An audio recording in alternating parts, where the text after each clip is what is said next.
தனியாவே இருந்து வெறுப்பாகி போச்சு, நீ வந்ததால என் சோகம் போச்சு.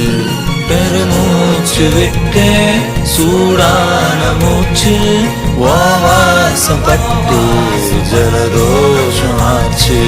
மெதுவா மெதுவா நீ பேசும்போது சுகமா சுகமா நான் கேட்கிறேன். இது சார காத்து என் பக்கம் பார்த்து எதமாக வேணாண்டி ஒரு சாத்து சாத்து. லலலலலலலா